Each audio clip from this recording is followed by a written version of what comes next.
Hello నమస్తే, welcome to home సిద్ధ channel. ఈరోజు మనం తెలుసుకుపోయే ఆధ్యాత్మికంలో ఉన్నటువంటి చిన్న టాపిక్ ఏంటంటే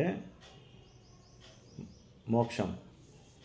మోక్షం అంటే మీకు ఏదైతే దుఃఖించబడుతున్నారో దాని నుంచి విడవబడటమే మోక్షం.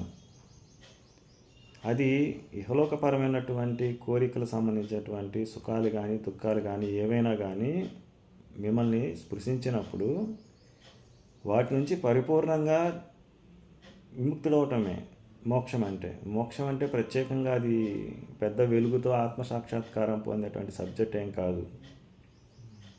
మిమ్మల్ని ఏదైతే బాధిస్తుందో ఆ దుఃఖం నుంచి విలువడటమే మోక్షం.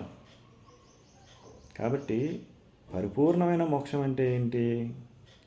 అసలు సాధకుడు అనేవాడికి ఏ లక్షణం అనేది అలవాటు చేసుకోవాలనేది చాలా ఇంపార్టెంట్ థింగ్. ఎంత ఇంపార్టెంట్ అంటే అంత ఇంపార్టెంట్. ఇది బియాండ్ పంచభూతాస్, బియాండ్ మనం పంచభూతాల యొక్క అధీనంలో నడుస్తున్నాం.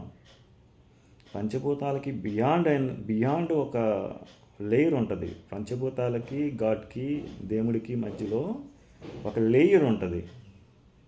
ఆ లేయర్ని మనం బ్రేక్ చేయాలి. భగవంతుడి గురించి పరిపూర్ణంగా మనం మోక్షం పొందాలి అంటే దాన్ని బ్రేక్ చేయాలి. ఏంటంటే అది అన్యదా శరణ్యం మమ క్షమా కృపా భగవతే నమః అంటే ఇంకా మీరు తప్పితే నాకు క్షమించే వాళ్ళు ఎవరు లేరు అనేటువంటి త్యాగంతో ఉన్నటువంటి తత్వభావన ఎవరికైతే సాధకుడికి ఉంటుందో, క్షమా సన్నిధి భగవంతుడి దగ్గర నుంచి ఎవరైతే పొందుతారో, ఆ సంకల్ప శక్తిని ఎవరైతే పొందుతారో వాళ్ళకి మాత్రమే పరిపూర్ణమైనటువంటి మోక్షం ఉంటుంది. ఉదాహరణకి మీరు పాపం చేసినా పుట్టాలి, పుణ్యం చేసినా పుట్టాలి.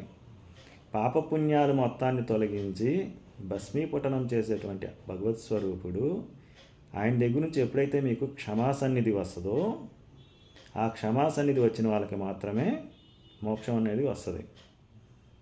అందుకే భగవానుడు కూడా చెప్తాడు, ఒకానొకడు మాత్రమే నన్ను గ్రహించగలడు అంటాడు. అంటే ఒకానొకడు అంటే ఎవరు? క్షకారాన్ని మకారాన్ని ఎవరైతే తెలుసుకొని అన్యదా శరణ్యం మమ అని భగవంతుడి దగ్గర అర్పిస్తారో వాళ్ళకి పరిపూర్ణమైనటువంటి మోక్షస్థితి అనేది కలుగుతుంది. టెంపరీగా ఇహలోకం సంబంధించినటువంటి కష్టాలు, నష్టాలు, సుఖాలు ఇవన్నీ వస్తూ ఉంటాయి. వాటి నుంచి విడవబడటం మోక్షం కాదు.